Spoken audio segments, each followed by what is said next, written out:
Okay, ni Forex Insight TZ tena kwa mara nyingine.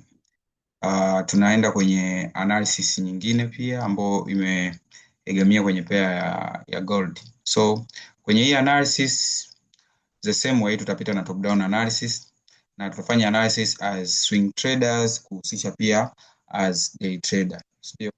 So kwenye hii analysis kuna vitu tutaenda kuvizingatia: candlestick psychology, candlestick anatomy, zones na structure pia. So tutaanza na monthly time frame kupata overview ya soko la gold ambalo ni soko korofi sana kwa sasa. So tukija kwenye monthly time frame kwenye hii pair ya gold almost ipo uptrend. Ni almost uptrend in general structure. Acha kuconsider kendo moja moja, bali angalia structure ya kiujumla. So tukiangalia structure ya kiujumla tunaona soko lipo kwenye uptrend. So ambacho tunakifanya kwenye top down analysis kila mara huwa napenda kuwakumbusha ni kwamba tunafanya uhusianisho wa hizi structure kutoka kwenye time frame kubwa kushuka chini, ili sisi tufanye maamuzi sahihi, either ni ya kutake opportunity ya kwenda buy au kutake opportunity ya kwenda sell. So tukija kwenye weekly time frame kwa kufanya uhusianisho huo wa structure, bado structure kiujumla tunaona ni uptrend kwenye gold. Hii ikiwa na maana gani? So kimuonekano au kistructure tunaona buyers they are still strong kwenye hii pair ya gold. Aya, tuna move paka kwenda kwenye pair ambayo ni ya tuna move paka tunaenda kwenye time frame ambayo ni ya daily time frame. So tukija kwenye daily time frame, before hatujafika kwenye daily time frame, tunatakiwa tu base tuangalie hapa what is going on kwenye weekly time frame before hatuja move kwenye time frame ndogo. Ukiangalia hapa tunaona ni consolidation. Tukisema consolidation huwa inaanza pale ambapo two candles zinakosa direction kuonesha kwamba uelekeo wake ni wa kwenda juu au uelekeo wake ni wa kwenda chini. It means soko limeconsolidate kwenye hii area, from this area hadi hapa chini. It means hii ni region ambayo soko limefanya consolidation kwa hizo candle, takriban candle tatu, si ndio? So tumeona hapa soko limefanya consolidation. So mpaka soko lilipofikia hapo kwenye weekly time frame ni haijatupa chance kwamba kuonesha kwamba linaendelea na continuation ya uptrend au lina drop chini. So tuta move kwenda kwenye time frame ya daily time frame kupata picha halisia zaidi, si ndio? Usije uka doubt maybe why these candles zimeprint above. Ukisoma vizuri candlestick psychology ni kwamba hii weeks ambayo unaiona ni ya time frame ya weekly ni candlestick kwenye time frame ya day, kwa sababu tunavyojua wiki moja imebeba candle 5 za wiki. It means ikifanya rejection haimaanishi hata kwenye time frame ya day utakutana na rejection, utakutana na candlestick. So tutakuja kwenye time frame ya daily time frame kuangalia tunaona nini. Na tukifika kwenye time frame ya day, it means tunachokiona hapa chini kuna consolidation, then market kwa hapa ilionyesha uelekeo kwenda juu but imerudi na bado ina consolidate kwenye hii region. Lakini tufanye overview sasa ya analysis kwenye hii daily time frame. Tukumbuke kwamba wewe kama ni day trader au ni swing trader kwenye pair ya gold ambayo ina volatility kubwa na ina move pips nyingi kwa kwa muda mfupi zaidi, it means unatakiwa utumie daily time frame kuangalia sehemu sahihi zaidi ya kwenda kutake opportunity kwenye hii pair ya gold. So tukianza kufanya analysis, napendekeza mara nyingi tumia line chart kupata closing price clear, then kudraw hizo line zako, na tutaenda kudraw hizi main zones ambazo ni created na hili soko. So tutaanza na hii zone ya kwanza, then tutakuja na hii zone ya pili, na hii zone ambapo soko limecreate. Nafanya analysis kiujumla ili kwa mtu mwingine ambaye atapitia hii video na kuangalia apate something kwenye hii analysis. So hizi ni zones ambazo soko lina respect, then paka sasa tumeona soko limecreate zone almost ambazo ni strong kwenye hii uptrend. Ni zone almost takriban zone ngapi? Na hii hapa nitaielezea hii ambayo nimedraw. So tukiona hapa soko lipo kwenye structure ya uptrend na sehemu lilipo soko bado lina consolidate, lakini hizi ni zone ambazo zilikuwa zina be respected. Kama unavyoona zone na ni gold kwa kila siku inaingia new zone. Always gold inaingia kwenye new zone, na ikiingia kwenye new zone it means ina create some zones ili baadaye is respect. So Ukiona kuanzia hapa soko lilipokuwa lina move, it means litoka kwenye hii area likaingia kwenye new zone, then likafanya pullback kwenye hii zone, likarespect, then ikafika hapa likafanya breakout ya hii zone, likaingia new zone again, likafanya pullback within one day, then baada ya hapa tukaona lime break another resistance ambayo be created, ikafanya pullback na rejection kwenye hii candle, then ikaendelea na movement yake ya kwenda juu. Sasa kuna kitu cha kujifunza hapa, kuna kitu cha kujifunza kwa hapa. So soko lilifika hadi kwenye hii area then likafanya pullback. Sasa kuna kitu cha kujifunza na kukiepuka zaidi. Make sure ukiwa unaenda kuitrade gold, wewe kama ni swing trader au ni day trader, subiri soko lifanye pullback. Epuka kutrade gold ikiwa kwenye new zone, kwa sababu ile pullback yake itakufanya ku lose ile profit ambayo umeshikilia kwa muda mrefu. Nikiwa na maana gani?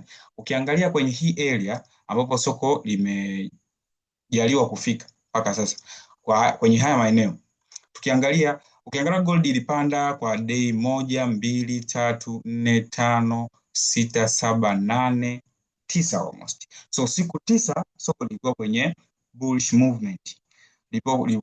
Soko lilikuwa kwenye new zone pia. Ilikuwa inaendelea kwenda juu, lakini hatukujua ni sehemu gani soko litaenda kutana. So mara nyingi na structure ambayo ni ya uptrend, it means soko lazima lifanye retracement. So likikukuta umechukulia opportunity kwenye hii area hapa, it means hii inakuwa ina effect sana kuliko mtu ambaye amesubiri soko lifanye pullback zenye take order. Haijalishi wewe ni day trader, haijalishi wewe ni swing trader. Tuepuke kutrade soko likiwa kwenye new zone, kwa sababu linakuwa halijapata halija create zile historical zone ambazo zitakuja disrespect kwa mara ya pili.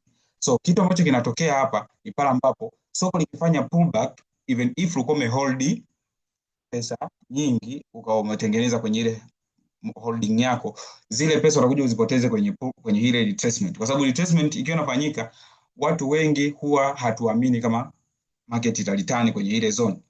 Lakini angalia retracement iliyofanyika hapa ni within 2 days ikafanya retracement ya pips almost karibia pips 9 kutokea kwenye hii area. Almost kuanzia hapa tukihesabu mpaka sehemu ambayo limefanya pullback soko, ngoja ni hesabu vizuri hapa. Tukihesabu kuanzia hii area mpaka ilipofanya pullback hadi haya maeneo ni almost pips 9 hadi ukifika kwenye hii rejection 9 within 2 days. So hii inatufunza tuepuke kutrade soko likiwa limevunja limeingia new zone. Subiri ifanye pullback ili uhold kwa ustaarabu zaidi. Ukiangalia kwa hapa pia soko hapa lifanya breakout then likafanya test within 1 day, ilikuwa ni December mwaka jana. Soko lifanya pullback within 1 day, lakini ilipanda siku ngapi? 1, 2, 3, 4. So hiki ni kitendo ambacho gold inakifanya mara zote. So hii inatufanya tuangalie sehemu sahihi na tuende kwenye kuchukua opportunity kwenye ile impulsive move rather than kuchukua opportunity before soko halijafanya retracement. Inakuwa ina very effect kwa sababu haujui sehemu gani unatokea. For example, tukisema mtu ambaye amechukua buying opportunity kwenye hii area, anajua take profit yake itakuwa ni above ya hii, itakuwa ni below hii resistance. Kwa sababu gani? Achukulia hapa, anajua tayari soko lisha create resistance above here. So atajua sehemu ya kutokea ni hii. Na kingine kwa sasa hivi kwenye gold, tuepuke kuchukua selling opportunity to base kwenye buying opportunity, kwa sababu tayari shafanya pullback kwenye main zone. So kinachoenda kutokea gold kwa sasa ni kwenda kuvunja hii zone na kuingia kwenye zone mpya kuendelea continuation ya uptrend. So even if gold ikija kavunja hii area, it means pia itafanya pullback kwenye hii zone then iendelee na continuation. So sisi tunatakiwa tuangalie sehemu gani sahihi zaidi ya kwenda kutake opportunity, kwa sababu gold kwa sasa hivi kidogo imekuwa ni pair ambayo ni korofi kwenye upande wa kutrade na imekuwa ina high volatility, inatembea pips nyingi, even if kwenye candlestick za 15 minutes, even if 1 minute unakuta hata inatembea hadi pips 100. So ni very risky kutrade gold ukiwa na mtaji mdogo. Even if kama una mtaji mkubwa, it means utatumia lot size kubwa. So gold mpaka sasa ni very risky kutake opportunity kwenye hii pair. Labda ikija ikaliturn to normal situation, tunaweza kuangalia opportunity vizuri, lakini hatutaacha kuifanyia analysis. Tukija kwenye 4 hour time frame, tukiangalia kwenye hii area ambayo tumeimark from daily time frame, tunaona soko bado linaomba lifanye another pullback. So kwenye hii movement ambayo inaonekana kwenye hii structure ambayo tunaiona kwenye 4 hour time frame, ni kwamba soko limerespect ku drop kuja huku chini, lakini tunatakiwa tukumbuke kitu kimoja.